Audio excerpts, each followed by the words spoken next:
Et bienvenue dans la deuxième partie de mon échange avec Lucie.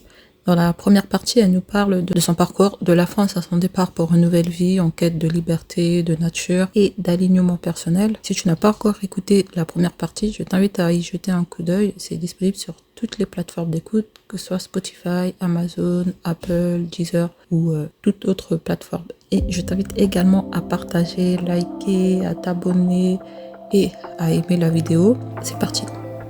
Ça va? Est-ce que tu as un plat euh, québécois que que tu préfères, enfin que tu adores, et versus un plat français qui te manque, que tu peux pas trouver ici par rapport aux ingrédients ou ce genre de choses? Moi, ce serait la queue de castor. Plus gras, le plus sucré que tu peux trouver. Donc, pour une naturopathe, on va me dire, quoi, je mange des queues de castor.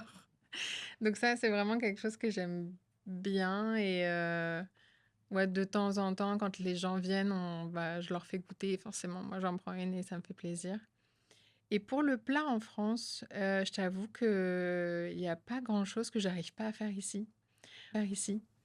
Moi, ce qui me manque beaucoup par rapport à la France, parce que moi, mon conjoint vient du sud, et moi, ce qui manque, c'est les légumes. Les légumes tu vois, qui sont pleines de couleurs. Tu vois, sur le bord des routes, en Provence, tu as des gens qui vendent leurs légumes sur la route. Et ça sent bon, le melon, les fraises, les tomates. C'est de la vraie couleur, c'est baigné par le soleil. Et ça me manque. Ça, c'est vraiment le goût prononcé des légumes, voire même parfois des fruits. Heureusement, ouais, heureusement ou pas, mais il y a le Mexique qui permet d'avoir quand même des fruits. C'est pas la même chose. Mais c'est quand même... Ça me manque beaucoup par rapport à ça en tout cas. Ouais. Et aussi les prix que tu as payés, les légumes qui arrivent avec les taxes et Ça, tout. ouais, c'est autre chose encore. Ouais, c'est sûr, ce serait pas la même chose. Est-ce que tu as des expressions cette fois-ci, genre des expressions québécoises que tu utilises tout le temps, enfin pas forcément tout le temps, mais que dans la vie de tous les jours que tu arrives, pas que tu arrives à utiliser, mais qui te viennent facilement, on va dire. Alors moi, c'est pas vraiment des expressions en soi, mais c'est plus des petits mots. Le et puis, ça va faire pila. C'est le là à la fin de chaque phrase. Et, les abréviations. Ouais, c'est ça, ou c'est correct. Des choses. C'est des petites choses comme ça dans les conversations qui arrivent à popper de temps en temps et c'est ça. Ok. Mais est-ce que aussi t'es déjà sorti de hors de Montréal, enfin t'as été dans d'autres villes que Montréal, vous êtes vraiment concentré sur Montréal? Non, on a été à Québec. On a été à Québec, on a été à Toronto, on a été à Saint-Sauveur, on a été au Mont-Tremblant, on a été Saint-Alphonse-les-Rodriguez. Enfin, on a pas mal bougé, on a même été dans le sud à Chambly, Autour de Montréal. autour de Montréal, ouais. On n'a pas encore exploré. Nous, on aimerait bien faire un van justement pour pouvoir un peu plus aux extrémités. Mais pour l'instant, c'est ça. On a quand même pas mal bougé. Malgré le fait on a eu un petit bébé, on s'est pas privé, quoi. En même temps, ça l'arrange, je pense, elle doit s'amuser, donc Bah, maintenant, elle a l'habitude de la voiture, donc ça, c'est cool. bon, voilà, ça c'est pas mal, j'avoue. Et en plus aussi, sachant que, en vrai, pour moi, Montréal, c'est parfait, on va dire, parce que, en fait, t'es pas au centre, mais en fait, t'as tellement de choses autour et c'est tellement accessible. Même les US, tu prends un carte et t'es à New York, Boston. C'est ça. Bah, du coup, nous, on a fait ça. On a été à Toronto. Et en fait, on est retourné à Montréal, mais juste de l'autre côté de la frontière. Ah, ok, vous avez fait le tour. Tours, Syracuse, Buffalo, les choses comme ça. Et on est revenu. Et on a été aussi en voiture à New York, aussi, par la même occasion. Et là, on aimerait bien faire Boston aussi. Ok. Ah ben, je conseille. Surtout en automne aussi. Ouais, Je l'ai fait en automne. Ouais. ça doit être vraiment cool. Ouais, parce que tu as déjà les couleurs sur la route et C'est tout quand tu vrai. traverses. La ville, en fait, la ville en tant que telle, bah, elle est. Déjà, ça fait penser aux petites villes. Enfin, ça fait penser à Québec, mais un mélange de grandes villes. Ok. Grande ville, petite ville, je sais pas. Bah, je pense que ça me plaira plus parce que, tu vois, j'étais à New York et je pense que j'avais beaucoup d'attentes et j'étais un peu déçue. Ouais, mais New York, ça fait souvent ça. Ouais, tu sais, c'est vraiment. Bah, moi, j'étais baignée dans les séries américaines et tu sais, tu vois beaucoup de choses où tu te dis, ouais, je vais aller là ou là ou là. Puis en fait, quand tu es genre au pied des buildings, tu te dis, bon, j'étais à Sydney, j'étais à Melbourne, Aussi. j'étais, bon, bah, ok, c'est une grande ville, quoi. Oui. Bah, après, moi, je dirais New York. Après, ouais, il y a New York, ça dépend où aussi, parce que si c'est Manhattan, C'était Manhattan. Manhattan, mais moi, c'est plus Brooklyn. Là, Brooklyn, oui, là, pour moi, c'est le New York. Et je pense que la prochaine fois, je pense qu'on a besoin de cette authenticité, tu sais, où tu vis comme les Américains. Je pense que c'est ça qui nous a manqué à Manhattan, où c'est très touristique, où c'est très Times Square. Enfin, même les magasins, tu vois, il n'y a pas de magasin un peu typique. C'est très touriste, c'est très souvenir, c'est très grande chaîne, etc. Donc je pense que Brooklyn, c'est un peu plus authentique. C'est le New York authentique. Ouais, bah Boston, en fait, moi, c'est plus ça, voilà, c'est ça que je cherchais. Je pensais à Brooklyn et tout, la vibe où justement c'est, où on va dire Rosemont, la petite Patrice, Beaubien et tout, Beaubien et tout, enfin se mélange, Ouais, parce que après, c'est plus Harvard aussi, rien que là, ouais, c'est une ville dans la ville, on va dire. ouais, c'est C'est ça, ouais. comme à McGill, en fait. Ok. T'as l'université, mais non, en fait, t'es à la ville et t'as l'université, enfin, c'est. Ton mode de vie, justement, est-ce que tu arrives à combiner la naturopathie à ton mode de vie? Là, tu disais que tu manges les queues de castor et tout, parce que j'imagine, en fait, tu peux pas rester. C'est comme les sportifs ils peuvent pas faire du sport tous les jours, pratiquer tous les jours, Mm. ou des médecins qui savent que, par exemple, faut faire du sport, faut pas manger gras, des trucs comme ça et ne pas vivre tous les jours en fait tu pratiques genre on va dire je sais pas c'est un peu compliqué ma Ce que question. tu veux dire, je vois ce que tu veux dire parce que c'est souvent ce qu'on me dit, genre je vais être en soirée, je vais manger des chips, on va me regarder. Voilà, ou boire de la bière ou sur de choses. Ouais. Et en fait, ce que j'explique beaucoup moi dans mes consultations, c'est que l'équilibre, c'est le plus important. Parce que certes, il y a des choses où je vais pas te dire de manger McDo tous les jours, je vais pas te dire de boire tous les jours, parce que mais toi-même, mais toi-même, tu sais que c'est pas bon pour toi, tu le ressens, tu le sais. Mais le tout, c'est de trouver l'équilibre dans si tu as envie de manger certaines choses parfois, le corps sait l'éliminer en fait. C'est juste que le reste du temps, bah, c'est de cuisiner, c'est d'éviter tout ce qui est ultra transformé, tout ce qui est trop sucré, tout ce qui est dans l'équilibre. Dans l'équilibre. Mais par exemple, je m'empêche pas du tout de consommer des choses qui me font plaisir, comme la queue de castor. Je vais pas en manger tout. Oui. Mais je vais pas m'en empêcher si j'en ai envie. Parce que souvent, on diabolise beaucoup l'alimentation. Euh, mais ça provoque d'autres troubles après, qui sont un peu les troubles du comportement alimentaire, ce qu'on va appeler. C'est la peur de manger, c'est la peur de manger trop gras, trop Oui. sucré, etc. Alors que le but, c'est vraiment, comme je le répète, c'est de trouver l'équilibre dans tout ça. Donc, moi, j'ai pas de...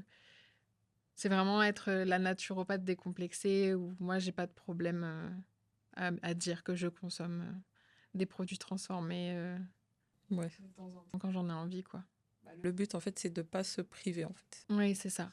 C'est de savoir consommer intelligemment, de savoir ce qui est bon pour soi, ce qui est bon pour son corps, et pour pouvoir justement se faire plaisir avec des choses qu'on considérerait moins saines sur le papier. Ça peut être sain pour le cerveau parce que bah, c'est dans un contexte social où on passe du bon temps, donc c'est sain en fait, justement, de partager une pizza avec tes potes. Bah, tu passes un bon temps, donc ça, Ok. c'est sûr que tu manges la pizza tout seul tous les soirs. Ouais, c'est sûr. C'est autre chose, tu vois, mais voilà, c'est ça, c'est équilibré, toujours savoir équilibrer. Ok, je vois. Tu serais plus team bagel ou croissant Bagel. de Montréal du coup ou de Ouais, de Montréal, bah, les Saint-Viateur. c'est un débat sans fin Saint-Viateur ou lesquels les meilleurs Saint-Viateur. Ben, moi, je sais que sur Mont-Royal, il y a la boutique où tu peux manger sur place. Ouais. Et à chaque fois qu'il y a quelqu'un qui vient, je les emmène. Parce que je trouve que c'est vraiment bon. Parce que justement, tu peux mettre des trucs super frais avec. Et après, je n'en ai pas énormément goûté pour l'instant. Mais team bagel à fond parce que j'aime pas les viennoiseries. Ah non, j'aime pas les croissants, j'aime pas tout ce qui est viennoiserie. Donc pour moi, le choix est simple.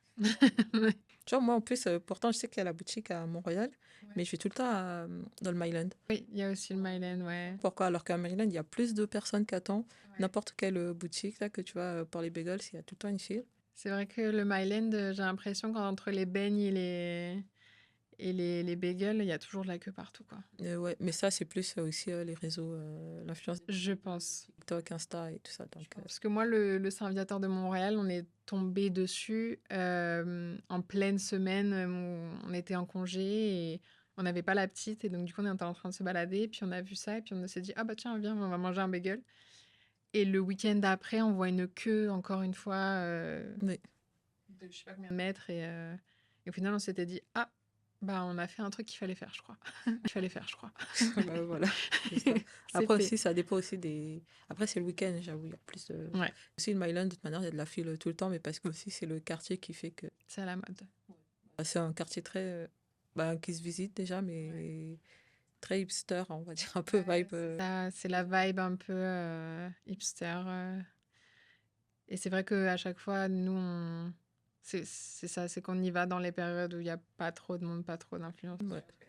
Ernie Bane, par exemple. Mais tu vois, ça, j'ai toujours pas testé parce que. Je me dis, c'est des beignets, enfin. Ben, c'est le meilleur beignet que j'ai mangé de toute ma vie.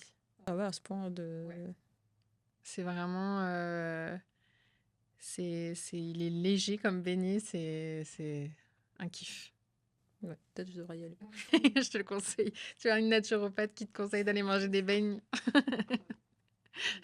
Donc, c'était plus. Ok. Par exemple, si tu avais, on va dire, une chose que tu as. Une chose que tu as. En fait, des choses que tu fais ici, en fait, des choses que tu fais ici, que tu n'aurais jamais osé faire en France. Tu vois, sur. Ah, mais moi, je suis beaucoup plus sociable ici. J'ai pas peur de parler aux gens. En France, c'était toujours mon conjoint. Je disais, est-ce que tu peux aller demander ça? Est-ce que tu peux aller lui demander ça? Parce que il y a une froideur des fois dans tout ce qui est service, etc., que j'avais toujours l'impression d'embêter la personne à qui je parlais. Et ici, j'ai pas de souci à parler avec les gens. Les gens nous parlent dans la rue, nous sourient dans la rue, dans certains commerces. J'aurais jamais parlé à quelqu'un s'il pouvait réchauffer le plat de ma fille en France. Alors que c'est quelque chose d'assez basique et c'est pour un bébé, donc tu peux le réchauffer son plat. Mais j'aurais été gênée en France. Ici, je suis pas gênée. Ouais, je vois ce que tu veux dire. Parce que j'avoue, en vrai, même moi, la première semaine où je suis arrivée, j'étais. Je suis restée au complexe des jardins et tout. Enfin, c'était en hiver, donc je me suis réchauffée au complexe. Et il y a un monsieur qui avait, il s'est mis à côté de moi et il m'a parlé. Donc, il me racontait sa vie et tout ça. Je fais, bon, ok. C'est vrai qu'en France, en général, une personne qui vient à côté de toi m'a parlé. Toi, tu es un peu réticent, tu lui réponds même pas déjà. Et ou soit tu réponds pas, ou tu dis, bah, pourquoi vous me parlez? Enfin, pas agressif, Sur la mais défense. ouais, voilà, sur la défense. C'est vrai que même dans la rue, j'ai pas peur de marcher toute seule. Ouais. Alors qu'en France, je regarde toujours derrière moi, quelqu'un qui me suit.